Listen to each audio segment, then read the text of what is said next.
이 주변의 화제의 주인공을 만나는 시간이죠. 2주의 인물.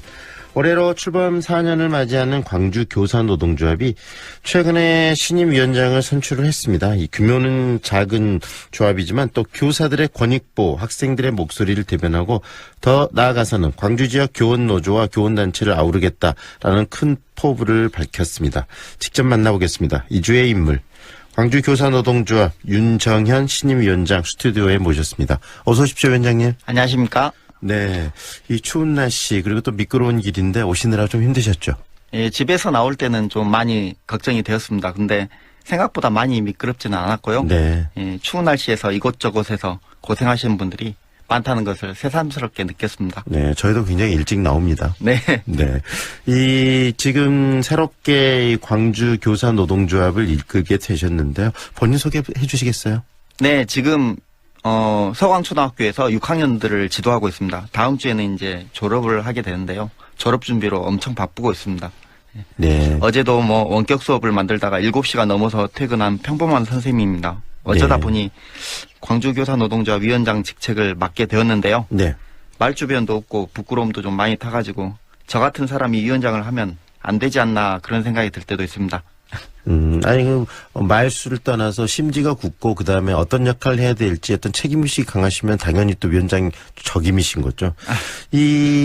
지금 지난 1년 되돌아보면 코로나19로 인해서 정말 학생들과 자주 대면하고 함께 뛰어놀아야 되는데 그렇지 못하고 이 비대면 수업을 많이 하셨잖아요. 네네. 참 힘든 한 해셨죠. 작년 네. 어떠셨어요? 예측할 수 없는 상황이었고요. 그거는 저뿐만이 아니라 모든 선생님들이 마찬가지였다고 생각을 합니다. 네.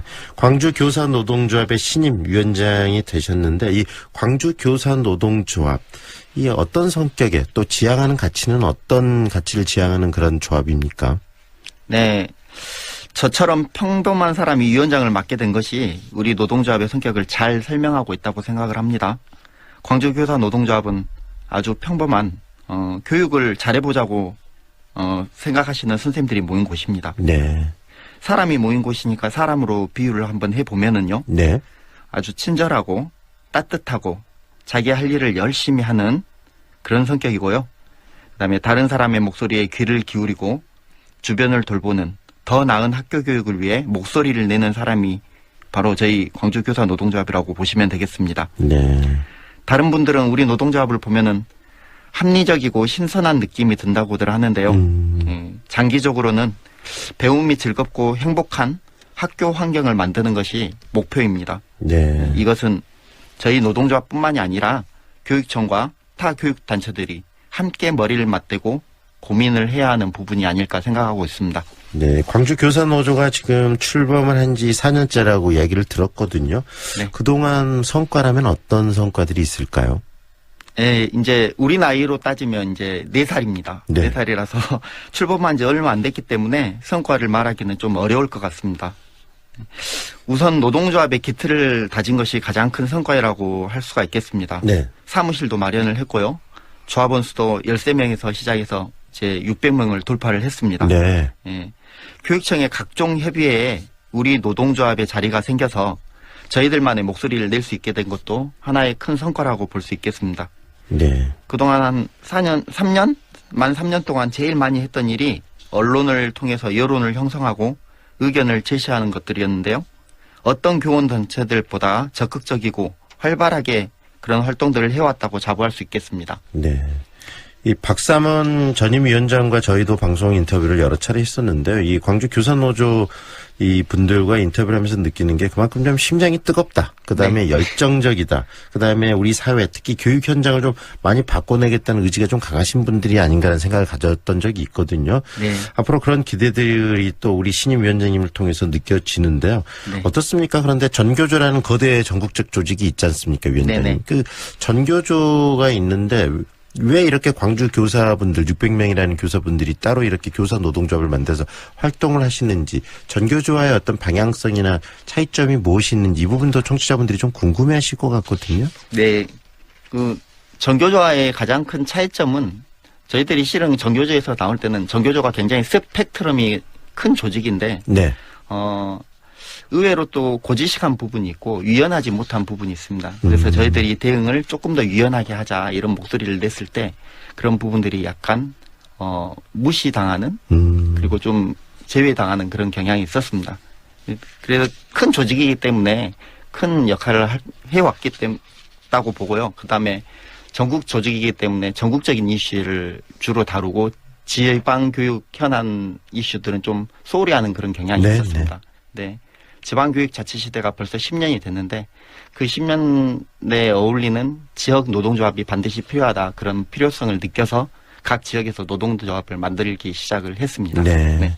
굉장히 의미 있는 활동일 수 있겠다는 생각이 들거든요. 왜냐하면 전교조가 지금 굉장히 거대화돼 있고, 네. 그다음에 어떤 거시적인 이슈, 어떤 사회적인 이슈, 뭐 정치적인 이슈까지 다루고 있는 이 시점 상황들인데, 네. 이 광주 현장에서 아이들이 좀 더 행복하게 교육을 받을 수 있는 바로 그 지점에 포커스를 좀 더 맞추면서 활동하시는 게 광주 교산 노동조합, 이렇게 이해를 해도 되겠네요. 네. 맞습니다. 그렇다면 이 광주 교산 노동조합의 신임 위원장으로서 이 갖고 계신 포부, 앞으로 어떤 일을 하실지 그 이야기도 좀 해주세요. 네. 저희들은 교사는 교육이라는 공익을 추구하는 직업이라고 생각을 하고 있습니다. 사명감, 책임감이 반드시 동반되어야 하는 직업이고요. 네. 예, 노동조합은 집단을 대표하고 이기적인 조직으로 보기가 쉬운데 교사만을 위한 이기적인 정책이 아닌 학생, 학부모, 교사 그리고 시민들이 모두 공감할 수 있는 합리적인 교육 정책을 만들어서 반영하도록 하겠습니다. 그리고 네. 일단 목소리가 커져야 하지 않습니까? 네네. 그래서 조합원 수도 좀 많이 늘리는 것이 제 목표입니다. 네. 적극적으로 좀 목소리도 키우고, 그 다음에 조합원도 늘리고, 그 다음에 광주 학생들의 행복한 교육 환경을 만들어내는데 최선을 다하겠다는 말씀으로 이해가 되는데, 네네. 일부에서는 또 굉장히 좀 젊으시거든요. 네네. 그렇기 때문에 600명이 넘는 이 구성원들을 끌어가는데 리더십의 문제는 없느냐, 뭐 이런 이야기도 좀 할 것 같은데 어떻게 한 말씀 해주시죠? 네. 젊은 게 문제가 아니라 저같이 특별할 것 없고 평범한 사람이 위원장을 하고 있는 게 문제라고 생각을 합니다. 네. 예. 사실 올해 45살로 개인적으로는 젊지는 않다고 생각을 합니다. 네. 새로운 얼굴이기 때문에 신선하다는 의미로 받아들이고 있습니다. 정말 젊은 것은요. 제가 아니라 저희 노동조합입니다. 네. 우리 노동조합의 50% 이상이 20, 30대로 구성이 되어 있고요. 네. 평균 연령은 30대 중반입니다. 조직 구조가 아주 젊은데요. 그 조직 구조 자체를 놓고 보면 40대 중반이면 오히려 위원장을 하는데 나이가 많지는 않을까 이런 생각도 하고 있습니다. 네.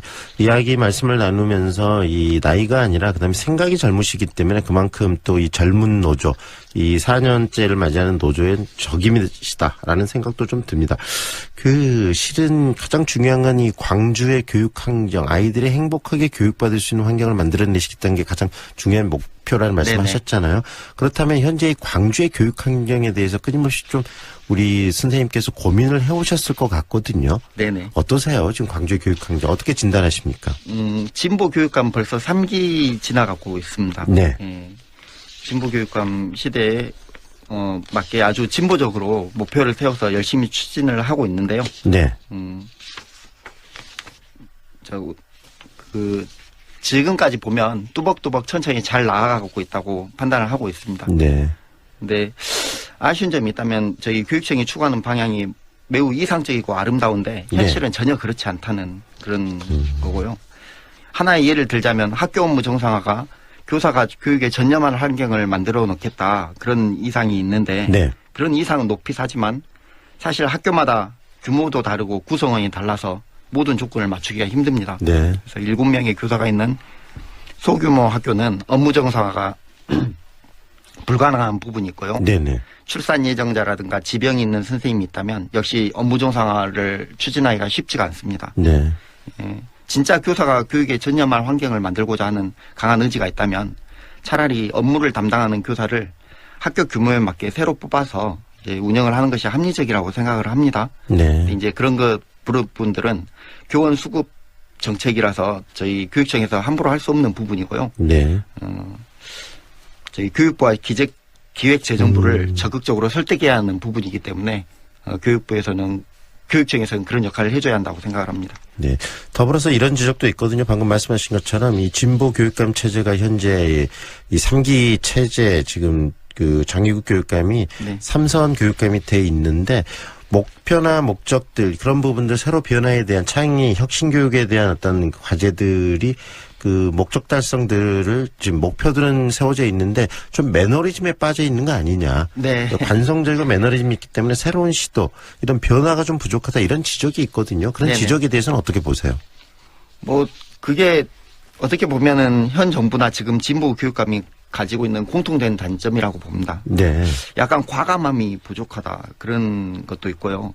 의도는 아주 좋은데 과감함이 좀 부족하다고 생각을 합니다. 네. 옳다고 생각하는 부분이 있으면 욕을 좀 먹더라도 적극적으로 설명하고 설득하고 또 이끌어가는 그런 리더십이 필요한데 민주적이라는 그 틀에 얽매여 가지고 정작 해야 할 것을 강하게 추진을 못하는 그런 부분들이 안타깝게 보여지고요.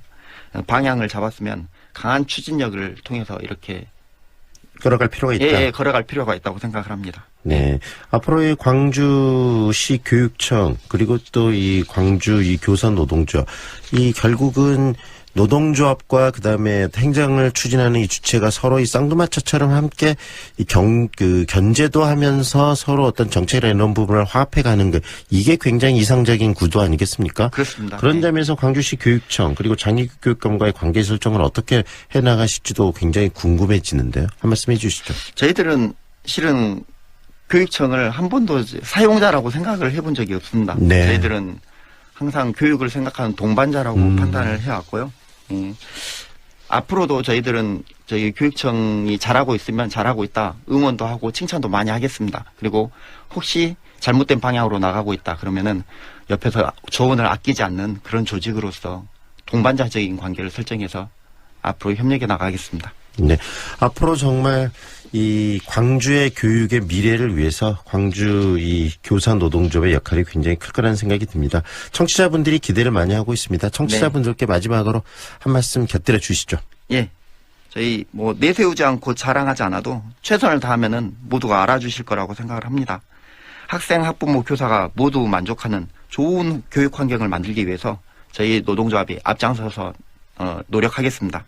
응원 부탁드리겠습니다. 네, 앞으로 기대가 크고요. 그다음에 또 방송을 통해서 여러 정책들, 광주의 교육 방향에 대한 이야기를 자주 듣도록 하겠습니다. 직접 이렇게 스튜디오에 나오셔서 고맙습니다. 네, 감사합니다. 지금까지 광주 교사 노동조합 윤정현 위원장과 함께했습니다.